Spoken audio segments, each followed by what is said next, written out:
Yeah, so here is Nick. If you remember him, he is the guy who is just playing right now. And this is gonna be in English because Nick speaks English, obviously. I was just telling him about my brother, and he was telling me about his uncle.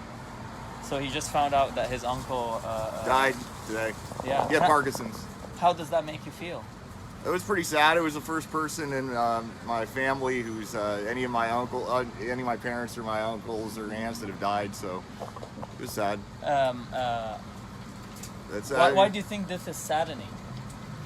Well, maybe just because I don't know. I'm not used to it, I guess, because I mean, you know, like my grandparents died, but they had been, you know, much older than he was when he died. So it was like your expectation of the age that made you saddened, or I mean, that was a little part of it, I guess, just because he was much younger than my grandparents who had died. So oh, I see. And they had expressed that you know, when they were old, that they had lived long lives and so forth. What was he like? Like, what was the one thing that you loved about him? Like, what was something about him that inspired you? He was really funny, I guess. I see. Are you funny? Would you consider yourself funny? I don't know about me. Do you have his sense of humor? Do you feel like you have it in you, or do you? No, feel he's very unique. I see. He was unique. How unique? Like he just had a very unique sense of humor and, you know, just way of speaking and stuff, I guess. I see. Where did he get uniqueness from? Where did he get it from? Yeah, like what's in his life that was very unique about him? I'm not sure, really. I'm not really sure about what that would be. Because I think a lot of us, your uniqueness is a product of the uniqueness of your experiences. Like right now, everybody who's passing to look at you who have never done what you're doing miss to understand and interpret the experience from your perspective. They only know from their perspective and the perspective of the people who are walking, unless they're empaths or they know how to empathize with you. Yeah, well, yeah, you know, being a street musician, some people understand it more than others, for sure. You know, some people do understand it quite a bit. I mean, it's just, you know, I mean, I think that in Europe, from people I talked to from Europe, it's considered a lot more of a celebrated thing than it is here in America.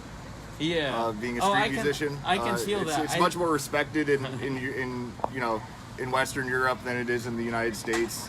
I just think in the U.S., because con artists are taking a lot of attention, there's no much attention left for the actual artists. Well, yeah, I mean, you know, and con artists are not in art; they're just in politics. They're in other places, you know.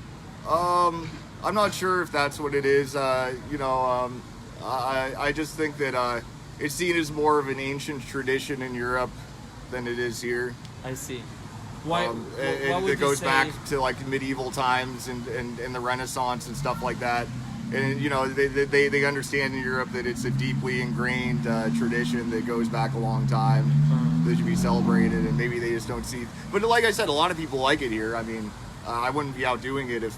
It's beautiful. Your performance is beautiful. Thank you. Well, you know, I made sure to get pretty proficient in my instrument before I went out and tried it. That's clear. That's pretty obvious. You were flowing, and it was really nice. Yeah, I never would have come out and played in public before I learned how to play. So I don't do that though. For my strategy is to play in public, whatever you play in public, and if someone judges me, it's okay. I cut my eyebrows. Well, you know, it's like it's sort of like for my. It's not just because it's less about worrying about what other people think for me. Is just like I wouldn't want to play the instrument if it didn't meet my sensibilities. Wow. Like if I wouldn't have liked to listen to how I sound myself, then I wouldn't. It's you know, because. I mean, I could be doing other things that are, you know, people appreciate more than playing the accordion. You know, I see a lot of street musicians who just, you know, they sort of like play like top 40 hits that are popular right now, and do it in a more polished style, and they make more money than I do. But I see, for me, I'd instead of learning to do that, I'd rather just do, because I'm passionate about accordion music, like classical sounding accordion music, and I think that it's a dying art form, so that's part of the reason. Can you give me your highest passion now for a couple of minutes and record something, because I just feel you and I'm just impressed. You want me to play another song? Yeah, just a couple of minutes one, but just feel it. Okay.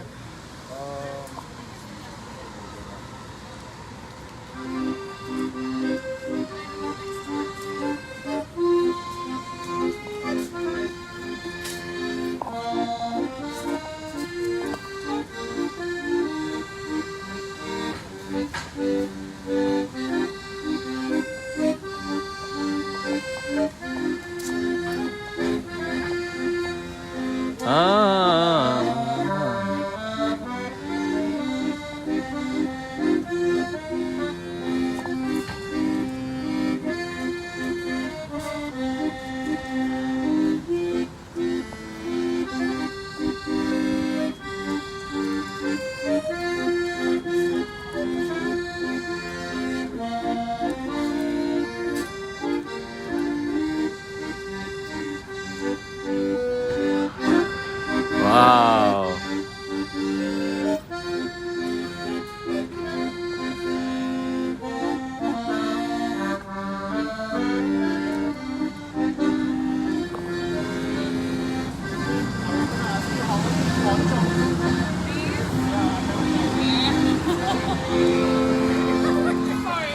Thank you very much. Nick, right? Yeah. Wائل. Nice to meet you. Nice meeting you. وده يا جماعة كنت بوريكم بس حاجة يعني كده ايه، حتة كده، حتة بس، حتة دلعك 5 موا على رأي برافو يا عم بخ، على رأي الشباب. راجل لطيف وبعدين ظبطناه والله اتظبط وانبسط هو، وبعدين خد الفلوس حطها في جيبه وقال لك عشان ايه مرة اتسرقت مني قبل كده فلوس هنا. احنا يا باشا نحب نظبط الناس اللي تتظبط.